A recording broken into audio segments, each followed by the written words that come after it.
Hi folks, this is a Toyota Corolla. We went ahead and installed a backup camera. So we gave him the backup camera because he doesn't have the radio with the screen. This car doesn't come with the backup camera like the 2020s.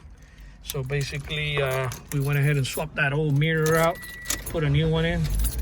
This minute you drop the car in reverse, lights up the camera, and then you can see in the back and it gives you the lines on the floor so you know how far you have to travel back. This is the backup camera on this Toyota Corolla install. Our numbers are 305-298-4814. That's 305-298-4814.